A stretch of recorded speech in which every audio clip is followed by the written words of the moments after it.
Babies are so cute. Aw, it just makes you get all warm inside. But you know what's not cute?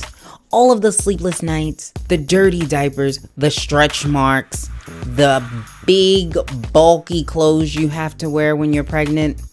But it's all worth it. So today we're going to talk about mommyhood. So let's get into what is mommying.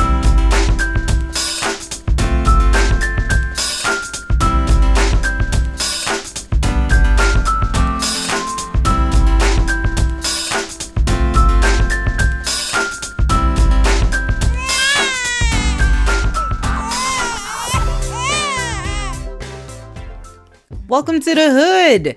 Not that hood, this hood. Yeah, mommyhood. Congrats, you now have a beautiful, healthy baby. That it was such a lovely experience. All you had to do was push the baby out with very aggressive force that probably caused you to crap on a table in front of your beloved in a room full of strangers while walking around in a comforter-sized pad. Well, being a mom is so awesome. But everything that comes along with being a mom or becoming a mom, not so much of a fairy tale. No, everything is not glamorous. But I'm not trying to scare you if you are a future mommy. I am trying to educate. It is better to know than to walk up on some stuff. These are things that most people ain't telling you. Motherhood is the most beautiful, amazing, rewarding, best worst job you'll ever be given the privilege of having, and the pay's crappy too. You'll laugh and you'll cry, and on some days, in the same time, at the same hour. But let's talk about millennial mommying, or mommying while being a millennial, because social media plus cyberbullying plus constant access plus screen time equals hard. Mommying period is hard, but mommying during the Instagram era, #harder. We now have to make sure that our kids are getting the adequate amount of time on social media without having too much social media, all while getting their basic needs and their basic essentials met, while making sure that we know how to make their TikTok videos the next one up. They gotta be on fleek, you know what I mean? Now we have kids who have access to the almighty Siri and Google in the palm of their hand. There's no way to stop the access. But seriously, about 56% of US youth have their own social media accounts. So according to Common Sense Media, the average age per account is 12.6 years. So that means that there's some kids that parents have been building an Instagram following for 12 years. So imagine learning what a surfboard is before learning what sex is. That's just ass backwards. And that's what us moms in this era have to deal with. Being a mom is challenging, trying to be everything to everyone, with 80% of mothers worldwide experiencing baby blues in the first couple of weeks following childbirth. We mostly feel overwhelmed, and that is normal to feel a little bit out of your league. But have you ever wished that somebody would have kind of gave you a nudge and told you, hey, here's what you could expect at least the first couple days? I think that is something that comes with the territory. It's difficult. Your life literally changes when you have a child. I don't think nobody can prepare you for any of that stuff, right? Okay, so you get pregnant, you know your belly's gonna grow, but you have no idea that you're not gonna be able to breathe. You have no idea that your legs are gonna be so swollen that it feels like little water weights at the bottom of your ankles. No, and even if you told me, I wouldn't have been able to imagine it. I think the aftermath, everybody tells you, pushing the baby out is going to be really rough, but they don't say, well, you about to be in depends for several weeks. No one tells you that. And I'm those are the types of things that I wish people would talk about, and they would say, you know what, girl? Yeah. I think it's something you can prepare for. You want to tell yourself you want to have this straight and this ready and blah, blah, blah. But once it comes completely different. Motherhood is a work in progress. My birth plan went right out the window.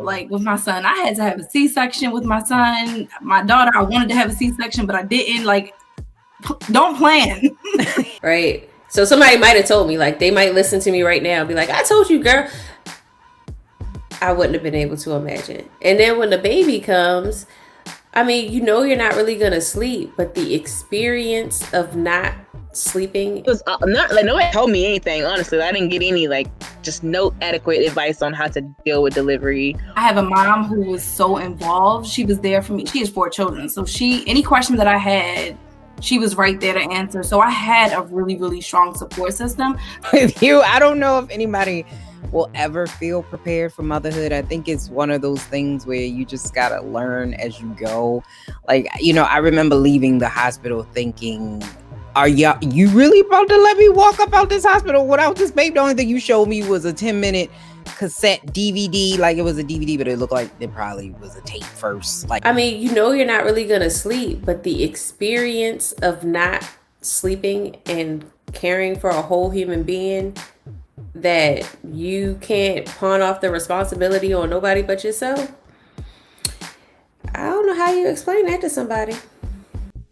all moms love their kids, but there are times when motherhood is just not hitting it. There are certain things where you're just like, this is not my favorite part of motherhood. Always sleep when she sleeps. Okay. Like, not lay her down and have your mommy break. No, go to sleep. Take a nap. Because you're going to need it later. If I'm being real, I'm a person that loves my sleep. And my son is completely just like off the hook at night. He's always waking up throughout the night. My daughter's still in my bed. I miss sleep. Like, let mama sleep.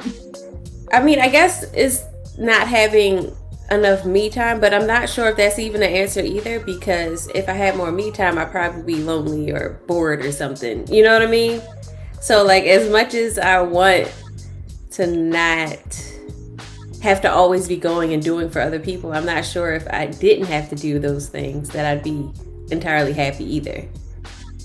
I think the thing that I like the least about motherhood probably it probably has a lot to do with me more so than my kids, because I think it reminds me of the worst things that I used to do, and it reminds me of all the things that I don't know.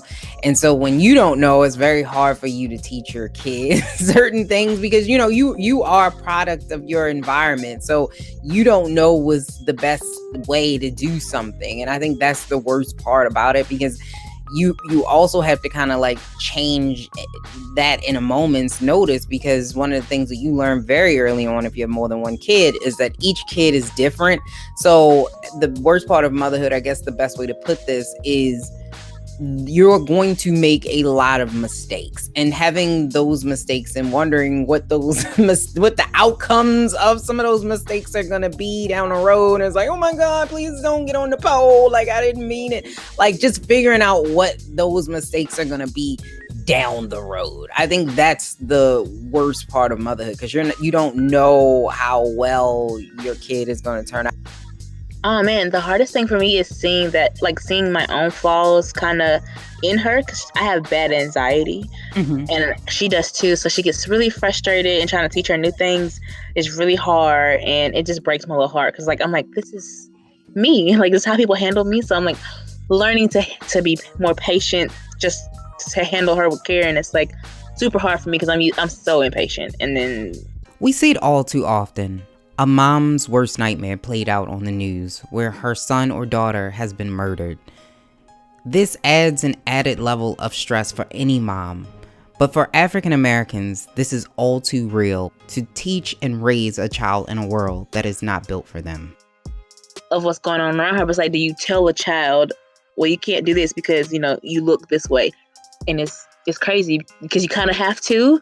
Because when my son was born, it was at the height of Trayvon Martin, and he was 3 months old when I took my son marching for Trayvon Martin. I've taken him to the 50th anniversary of the Millennial Mom March. I mean, we've had our son out marching for justice. So, I mean, we really have to teach our children. It's crazy, but it's true. We do have to teach our children how to interact with the police. And I have a Black son.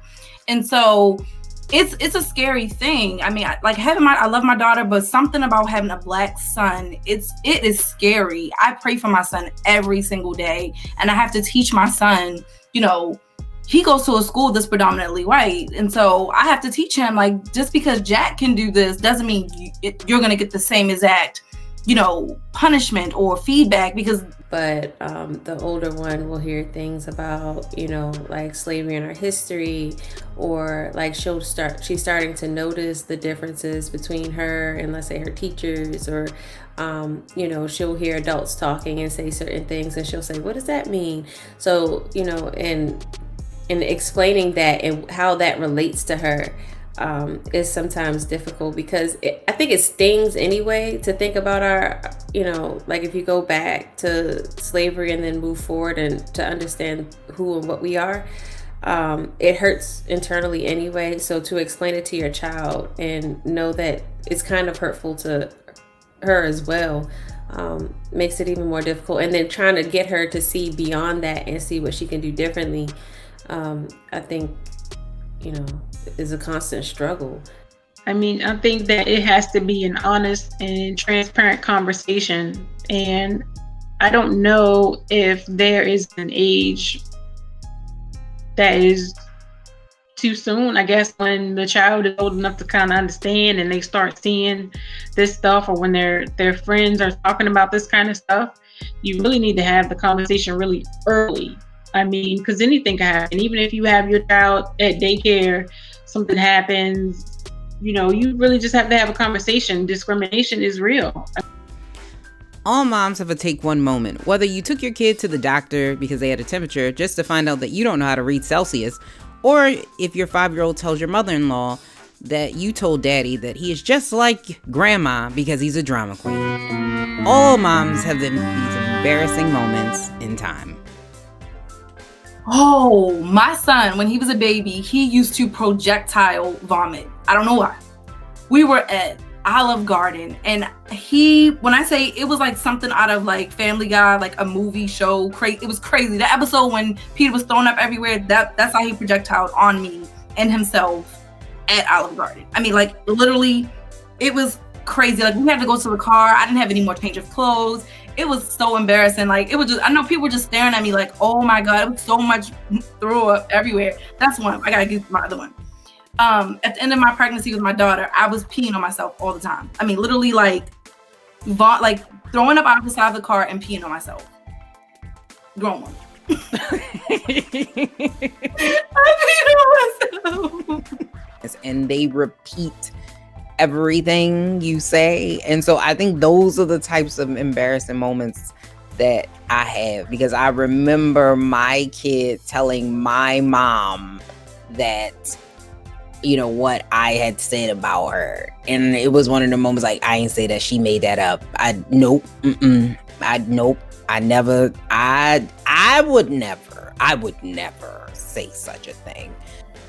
With I have a godson, and when he was a baby, he came to the house, and my oldest, I think she might have been like 5 or 6-ish, and I was giving my godson a bath, and she came in and she was helping me. Of course, it was really harmless, and she was like, "Oh my God, he pooped in the tub." And I was like, "Babe, what are you talking about?" I'm like, "What are you talking about? Where's the poop?" And she was like, "Right there." And she's pointing, and I was like, "What are you talking?" And come to find out, she was talking about his penis. I would have to say, Ashley, like, packing her lunches for school. Honey, I'm like, what do you eat? Like, I feel like I don't feed my child because I don't know what she eats. She'll like one thing for like 2 days, and the next day she's like this. And I'm like, you know what? You either eat this hot dog and ketchup, or you just don't. Being a mom is thankless, but us moms, we wouldn't trade it for anything in the world, not even all the imaginary gold in Fort Knox. The absolute joy of watching your kids grow from little seedlings to responsible humans is priceless. Whether you're a bio mom or you birth your kid through your heart, we appreciate you all. And if we didn't say it loud enough or often enough, we're saying it now. How do you feel about the way that your mom did now that you're grown? Do you look at her differently? Or are you like, she was the Your bomb? parents like they're perfect when you're the child, right? And then all of a sudden when you become a mom, you realize, oh my gosh, my mom was a person too. So all the things that, would upset me or frustrate me about the things that I wish she could have did better or wish she would have did differently, I'm not sure if I really felt like she needed to do those things differently, right? I felt like she just was a human and going through whatever her experience was. And I realized that even with dealing with my two, because they're 5 years apart, who I was 5 years ago when the oldest was the same age as my youngest is totally different. And when you're going through that and you're looking and you're comparing yourself to your sister, or you think she got treated away, or you think that mom should have did this or that, you realize that whatever they decided to do with you, for you, or whatever at that moment, it was because of the headspace they were in that time. And you don't know all the details about them when they're coming through. You don't know what type of hardships they're going through. Like, you can't put things into perspective when you're growing up. But a bigger or greater regard or respect for my mom and the things that she did, because being a mother is very hard, and it's very hard to judge anyone for how they parent, because we're all learning. There is no manual for this. Like, people write books for it, but it's kind of, like I said, it's hard to figure out exactly what you need to do because each kid is different. And so I think in that regard, I do respect her more, and I look at her in a different way because I know she was doing the best that she knew how. But I think also in the same ways, I guess I look at her a little differently, because there were certain things that me as a parent, I do differently that I wish she would have done differently. I have a different situation, of course, with the way I grew up with my mom. I mean, I definitely feel like my mom could have done better. I know she was, but because when I was young, so now that I'm older, I understand it was a little bit harder for her because she was still growing up herself. But I do feel like she could have done a lot better, especially when it comes to like my eating habits, making sure that I'm physically active. Those are some things that I'm really stressing on my daughter because my family were all kind of thick. I remember my mom used to always be tired, and I would just think, like, why is she tired? Or I know she just got paid. How does she not have any money? I have so much more respect for her. Like, I get you, mom. I get that you're tired all the time for no reason. I get that just because you just got paid today doesn't mean that you have money. I totally get it. Like, I mean, and then for her to have had 4 children and she didn't take any meds, and I was like screaming for epidural. I have so much respect for her. She's so strong, and I am not as strong as she is.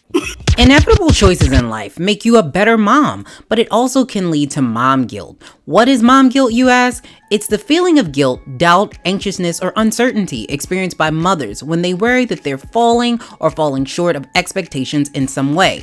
This phenomenon causes numerous and intense feelings, according to ActiveKids.com. But this nasty mom guilt can come from mom shaming. GoodTherapy.com says mom shaming is the practice of criticizing a woman's parenting choices, often without considering the roles of their father, other caregivers, cultural factors, or financial constraints. C.S. Mott's Children's Hospital did a national poll, with 67% of moms saying that they face mom shaming and 37% saying it changed the way they parent. And the biggest mom shamers of all, you guessed it, parents, in-laws, and co-parents. So mom shaming absolutely sucks. But have you ever mom shamed, or have you ever experienced being mom shamed? No, I don't think so. But maybe they were trying to and I didn't pick up on it. As a matter of fact, I had my daughter in July, and as you know, I'm a 5th grade teacher, and we had to go to this retreat.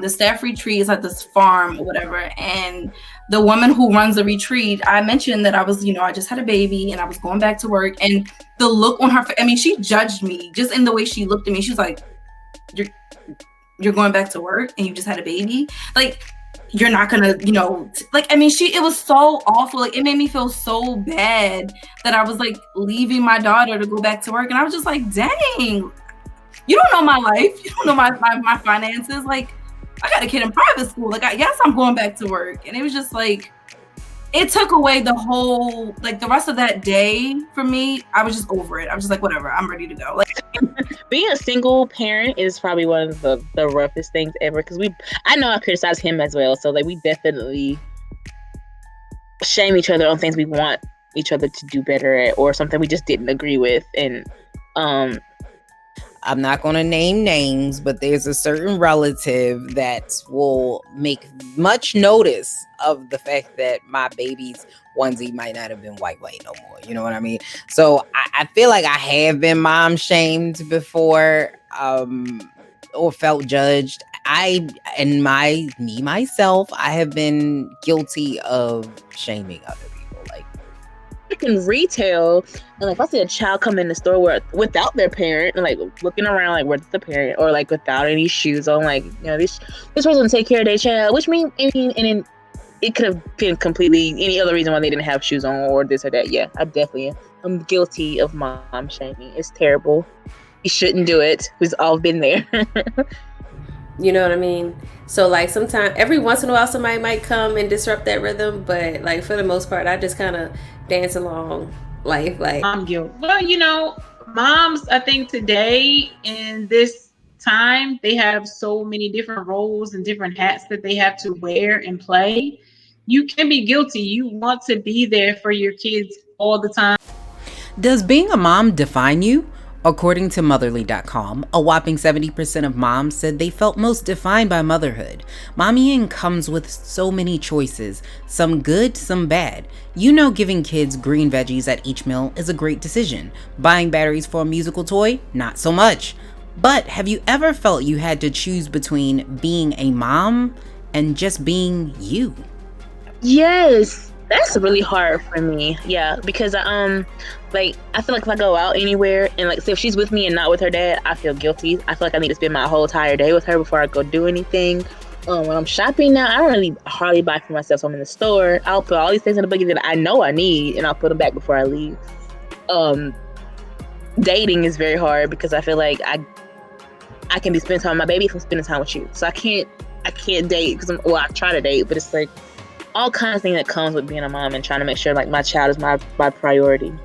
I was so wrapped up in being a mother and a wife, I lost myself and I went through depression. I felt like I lost myself, I lost my identity, and I was so wrapped up in them that it was just like the things that brought me joy just didn't bring me joy anymore. And I got to a point where I was like, you know what? Enough is enough. Like, I have got to get back to being the woman that I was before I became a mom. And it's hard, but you have to do it. I feel like momming is like in the top tier of priorities, and then being a wife is in the top tier of being top tier of my priorities.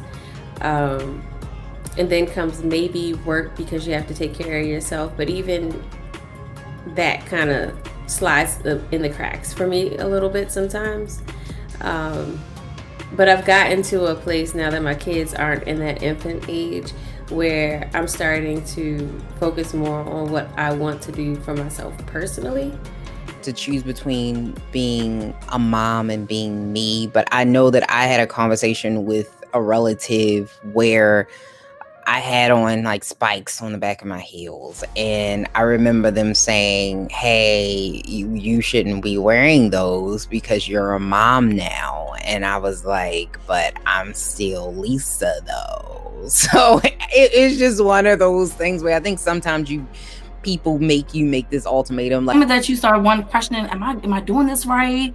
You know, am I making the right decisions? That makes you a good mom, because you're actually taking that time to reflect and to question your decisions. And that's what we do as parents. We're always questioning our decisions, but it comes from a place of love. It really does. Because if you don't care about your children, and unfortunately there are women out there who could care less about their kids, they're not questioning their decisions and how those decisions that they make impact their children. So anytime that you are feeling like, dang, why am I not able to go to all of these events that my son, and I've been there. My son, his school always has events, and I'm just like, I'm tired, or I'm at work because I teach, and so I can't always make it. And there have been so many times that I've shamed myself, but you know what?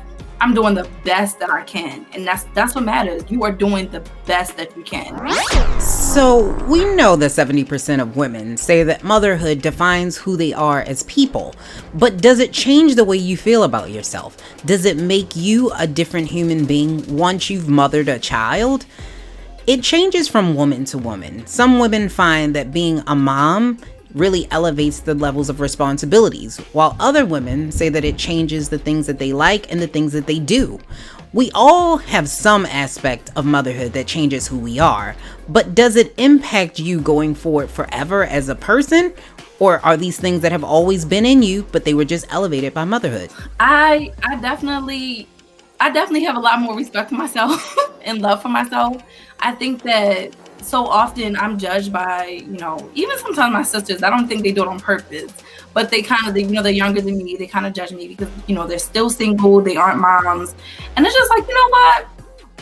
You haven't been through this. You haven't, been down this road of having to always put yourself on the back burner and having to, divvy up, make sure your money goes to this or go to that for your children. And you really have to become selfless. And so for me, just even in those moments of someone just saying something negative to me or, making a joke that comes off just like kind of hurtful, I'm just like, whatever. You haven't lived this life. You haven't been in these shoes. So you know what? I can't wait till you experience. And I'm gonna be sitting over there with the little cup like, oh, look at that. So yeah, I love myself even more. When you're younger, I mean, I had my first kid in my 20s. So the person who I was when I was 20 something definitely wouldn't be who I am now in my 30s, right? So okay. I'm just thinking either way, I feel like I would have changed. I'm just not sure which direction I probably would have went into if I didn't have children. And it's hard to imagine that. Having to have the responsibility for someone else's life completely changed me. Changed the way I think, changed the way I started taking care of myself, trying to be healthy so that I'm sticking around and I'm teaching her good habits, making sure I read more so she reads more, all little things that I just want to make sure she's watching me and sees what I do so that I give her good positive influence. So it is something that I value greatly, being a mom, given the opportunity of being a mom. It does make you reevaluate what's important to you. And I think ultimately with, being a single person and then having kids, you understand that you are no longer the most important person in your world. And with that, it definitely changed the way I viewed myself. And I was a little less self-absorbed and things became more clear to me about what was important in life and to not take things for granted. Well, what I'd say is there's absolutely nothing wrong with putting yourself first, like your sanity, your well-being, your overall health has to be intact so that you can be there for your child. I would say the strategy can be to change the perspective and the outlook of, taking care of yourself. Look at it as self-care. What can I do to make sure that I am mentally, emotionally, and physically healthy for my child to give them the best, that there is to offer? And try to change the outlook and the perspective. Try not to feel guilty because the more you are stable, the more the child will benefit from the stability. So in order to have that, you really do have to take the time to really take care of yourself. I mean, I would look at it as self-care. This coronavirus got us bored in the house and we in the house stressed. We are with our kids 24/7 and we can't even leave the house. I love my kids, but I don't like this. With most schools closed for the remainder of the school year, parents are stucketh. But it has opened our horizons about how we parent and why we parent. It's also given us the opportunity to understand the world that we live in and how things will change once life resumes as normal. This also has opened up the opportunity for us to learn about our parenting styles and for our kids to learn about us and for us to learn about our kids. It gives the reset button that most of us needed but didn't know how to get it, to be able to learn and spend time with those little ones, and why it is so important for parents to spend this quality time even during this coronavirus. It's getting real. So I know my personality. Like I said, I kind of move to my own rhythm. And sometimes I want to drag everybody in this house along with my rhythm so they don't disrupt my flow. And sometimes I have to pause myself and tell myself that you need to get off your rhythm and jump on somebody else's rhythm to figure out how you're going to teach them, how this is affecting somebody else besides yourself, all those kind of things. So, and the crazy thing is my oldest is the one who kind of told me that. For starters, I was really, really stressed out before quarantine. Having 2 children that are really young and teaching is extremely hard. I was extremely drained. My husband works in the evening, so it was literally go from being a teacher, come home, I'm a mom. I don't get a break. I felt like I was just really drained this year. And so for me, COVID kind of was like, and I hate to say this, I hate feeling like this, but it was like a lifesaver for me. Like it was like that lifeline. Like I needed this break. I was feeling so guilty about the fact that I put so much energy into other children's education, and I kind of let my sons like fall to the wayside. I'm not as involved as I wanted to be. So, and the funniest part about it is I work on the things with my kids and over the quarantine, being stuck in the house. And one of the things that for some reason they never seem to remember that. And when their teacher asks them, oh, what have you been doing? It's always like watching TV, playing a game. Like that is not what you really, this is what we doing. This is what we doing. I learned that I'm stronger and I have a stronger will than I thought I did. Because if you would have asked me week 1 or week 2 how I was going to be on week 3 or 4, I probably would have told you I would have been absolutely crazy and bonkers by now. But I've been able to adjust, which is something that I didn't think I was going to be able to do. And I was able to do that. So I think I was stronger than I thought I could be. You know what I mean? Like, it's been an interesting journey to say the least. And I think I've learned more about my kids because we are with each other literally 24/7. Like they don't go anywhere. I don't go anywhere. Like occasionally we might leave the house, go to the store, we might go for a walk, but if we go to the store, we go for a walk, my kids are with me. Like we've literally been together in the house like 24/7 for the past month and a half, 2 months, however long it's been. I've lost track. I don't know. Maybe it's 2021. I'm not sure. My patience is just it's not there. And so those are some things I need to work on to make sure I can be more patient, because I can't teach her if I'm not patient, because I'll give up before she will. I'm like, you know what? Let's just stop for the day. I'm done. Just start over tomorrow. There has been an enormous amount of weight and pressure placed on a mom today, because not only are they the mom, but now they are the homeschool teacher, they are the chef, they are the school cafeteria person, they are, they play in all these different roles, the PE teacher, the counselor. They're doing all of these different things. Like all this stuff has been added. So if you have to take a break, take a break. Don't overthink it. If you need to put that assignment off to later or tomorrow, then do it, because we don't want anyone to have a breakdown. We want the kids to be safe. We want everybody to be safe, but this is really difficult. If I haven't already said it, being a mom is amazing, and we all love the good and we take the bad with it as well, because you can't have the good without learning from those 3 a.m. diaper runs or those temper tantrums or the crayons on the wall or the curfew breakers. It's all a part of being a mom. It brings us closer to learning who our little ones are and who they're going to grow up to be. What do you love most about being a mom and learning about your kids? Look that your children give you, that you are like, you don't love anyone else unconditionally, in my opinion. Like I love my husband, but I don't think that I love my husband unconditionally. I'm just being real. They all have conditions. Think about it. There are things that your husband or your spouse could do to make you not love them anymore. But when it comes to your children, it's so unconditional, and they don't see your flaws. You're literally this perfect person, at least right now, for the kids. But you're like this perfect person in their eyes. Like you can do no wrong. And I just love that. Like I love that look that they give me, that smile. When I'm nursing my daughter, she just looks up at me and smiles. Or my son, when he runs to me, it's like, Mom, you're the best mom. And I'm just like, stop.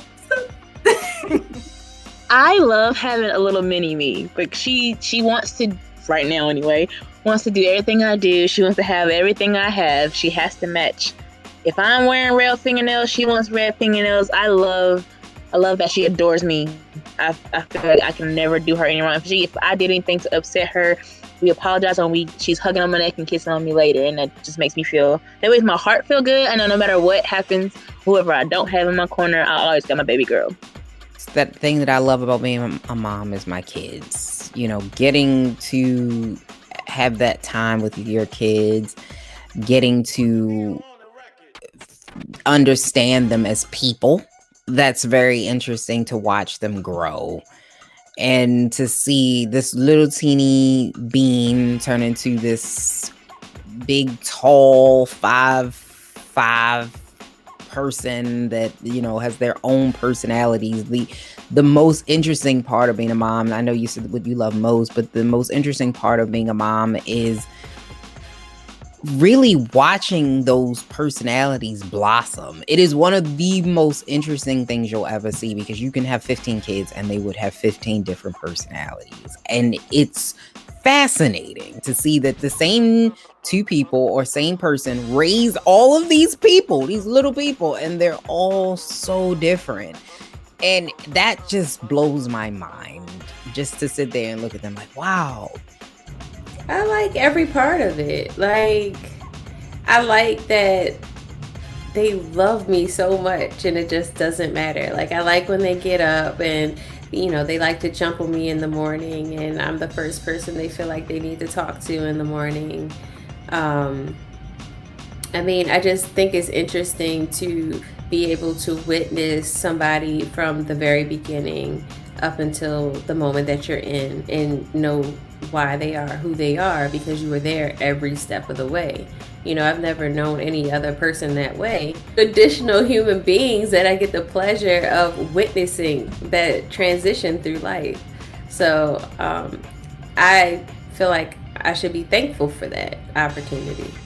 Mommying is hard AF, but it doesn't have to be lonely AF. Reach out to other moms, hold conversation. Heck, she may have the same questions as you. You know, moms can be perfectionists and really struggle with not doing everything perfect. But there's no such thing as a perfect mom. You know, there's no manual. A lot of moms weren't really taught how to be moms because their moms were dealing with different issues, or some of them even had, you know, neglect themselves. You just don't know unless you ask. Or, to be totally honest with you, she could be the first adult you talk to in weeks, and you might be able to make a real friend. And to those housewives kind, the stay-at-home moms, we see you. And to those working moms, we see you too. Stop judging other moms. You don't know how many times a day she's been peed on, coughed on, or asked, "Mommy, what's that?" Just allow her to do it her way. As long as she isn't absolutely bonkers, then you can call them people. But we are all different, and parenting is not one size fits all, and neither is mommying. So happy Mother's Day, mama. Drink up. It's your day. VIP in quarantine. Happy Mother's Day. I'm teaching volume right now, and I had a student who, you know, doesn't come to the meetings to learn when I'm teaching it. And so I was like, you know, let me just make a little video. So I made a video of me teaching volume, and I uploaded. I was like, you know what? Whatever. I uploaded it to my Facebook and my Instagram, and I had all these parents like, "Oh my gosh, thank you for this." And except for myself, because I was with myself from the beginning to now. So it's two additional